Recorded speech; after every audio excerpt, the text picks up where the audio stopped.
Assalamualaikum warahmatullahi wabarakatuh. Di sini kami dari kelompok 10 kelas manajemen C akan memaparkan materi tentang masjid dan dakwah. Untuk kelompok 10 terdiri dari saya sendiri Genta Abdullah Nirwana, lalu ada Dede Hanif Fauzan, lalu ada Triski Maesa Prameswari. Untuk mempersingkat waktu, materi pertama akan dijelaskan oleh teman saya. Bismillahirrahmanirrahim. Assalamualaikum warahmatullahi wabarakatuh. Perkenalkan, nama saya Dede Hanif Fauzan dari program studi manajemen. Di sini saya akan memaparkan sedikit tentang masjid. Yang kesatu ada pengertian. Untuk pengertian dari masjid sendiri adalah tempat yang disediakan untuk sholat dan di dalamnya dan sifatnya tetap. Pada dasarnya istilah masjid menurut Syara adalah setiap tempat yang digunakan untuk bersujud karena Allah Subhanahu wa Ta'ala. Yang kedua ada peran masjid. Untuk peran masjid sendiri ada 4. Yang kesatu peran ruhaniyah. Peran masjid yang paling utama adalah untuk memotivasi dan membangkitkan kekuatan ruhaniyah dan iman. Yang kedua ada peran masjid sebagai pusat kebudayaan. Peran masjid yang paling penting dalam masyarakat juga untuk menghidupkan kebudayaan yang ada. Kebudayaan Islam meliputi setiap bidang kehidupan dan mencerminkan cara kehidupan Islam yang lengkap dan memiliki hubungan yang khusus dan mendasar dengan pengetahuan yang muncul sejak lahirnya Islam. Yang ketiga ada peran masjid dalam bidang sosial.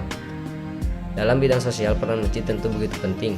Dengan adanya masjid, maka kita akan lebih mudah untuk melaksanakan sholat 5 waktu. Yang keempat ada peran masjid dalam bidang politik.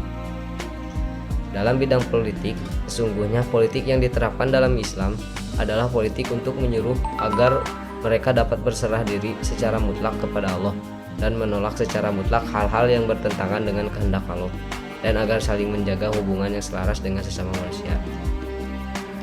Untuk fungsi masjid, ada 2 fungsi masjid pada masa kini dan fungsi masjid pada zaman Rasulullah.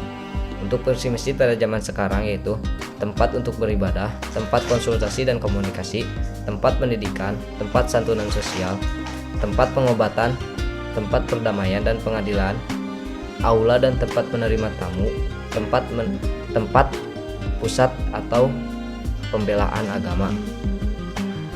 Yang kedua ada fungsi masjid pada zaman Rasulullah. Pada zaman Rasulullah, masjid digunakan untuk latihan perang, balai pengobatan tentara, tempat tinggal sahabat yang ditinggal, tempat menerima tamu, tempat penahanan tawanan perang, dan tempat bernaungnya orang-orang musafir. Yang seterusnya adalah ruang lingkup dari masjid. Ruang lingkup masjid ada 2, yaitu masjid sebagai pelengkap dan mubalig. Sekian yang bisa saya sampaikan. Mohon maaf atas kekurangannya. Wassalamualaikum warahmatullahi wabarakatuh. Lalu selanjutnya adalah dakwah. Pengertian dakwah secara etimologi. Dakwah berasal dari bahasa Arab, yaitu da'a yad'u, dakwatan yang artinya mengajak, menyeru atau memanggil. Warsan Munawir, seorang pakar juga menyebutkan bahwa dakwah artinya adalah memanggil, mengundang, mengajak, menyeru ataupun mendorong. Lalu ada secara terminologi, beberapa ini akan dijelaskan oleh para ahli. Yang pertama, Profesor Dr. Toha Yahya Umar mengatakan dakwah adalah mengajak manusia dengan cara bijaksana kepada jalan yang benar sesuai dengan perintah Tuhan untuk keselamatan dan kebahagiaan mereka di dunia akhirat. Lalu ada dari Dr. M. Quraish Shihab mengatakan dakwah adalah seruan atau ajakan kepada keinsyafan atau usaha mengubah situasi yang lebih baik dan sempurna. Lalu ada dari Ibnu Taimiyah mengatakan dakwah merupakan suatu proses usaha untuk mengajak agar orang yang beriman kepada Allah percaya dan mentaati apa yang telah diberitakan oleh Rasul serta mengajak agar dalam menyimak Allah seakan-akan melihatnya. Lalu ada peran dakwah. Untuk peran dakwah, di tengah merosotnya nilai-nilai kemanusiaan dan akhlakul karimah seperti maraknya kekerasan, penyalahgunaan narkoba, dan krisis kejujuran, maka dakwah harus lebih digencarkan. Segenap umat Islam, terutama para dai, sudah sepatutnya mengajak pada kebaikan dan mencegah kemungkaran. Suatu negeri yang tidak peduli pada kebaikan dan keburukan rakyatnya, maka kehancuran tinggal menunggu waktu. Dakwah merupakan kegiatan yang sangat mulia, guna meneruskan dan melestarikan ajaran-ajaran Islam yang penuh dengan nilai-nilai kebaikan kepada masyarakat luas, sehingga tercipta kehidupan masyarakat yang aman, tentram, sejahtera, dan bahagia. Lalu ada fungsi dakwah. Yang pertama, dakwah sebagai syiar Islam. Yang kedua, ada dakwah sebagai arah dan pandangan hidup. Dan yang terakhir, ada dakwah sebagai alat perantara penyambung silaturahim. Assalamualaikum warahmatullahi wabarakatuh. Perkenalkan, nama saya Triski Mahesa Prameswari. Di sini saya akan menjelaskan materi mengenai ruang lingkup dakwah, manajemen dakwah, serta macam-macam dakwah. Dakwah yang meliputi bidang akidah, akhlak, dan syariah. Yang poin kedua itu ada subjek dakwah atau dai, yaitu orang yang sering menyampaikan dakwah kepada masyarakat.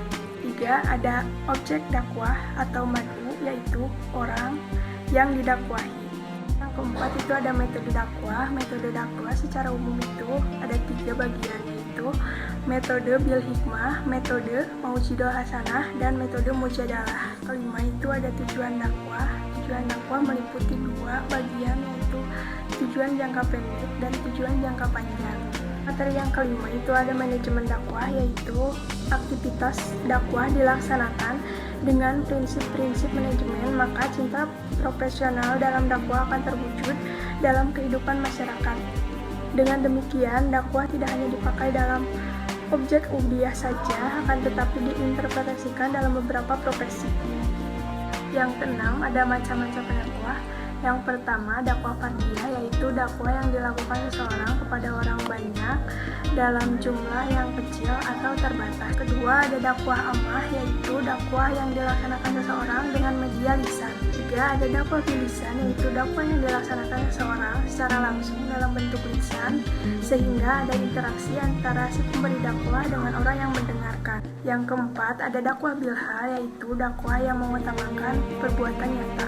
Kelima, ada dakwah bitadwin, yaitu dakwah secara tulisan, baik menerbitkan kitab-kitab, tulisan, koran, dan lain-lain. Sekian dari saya, mohon maaf apabila ada kekurangan. Wabillahi taufiq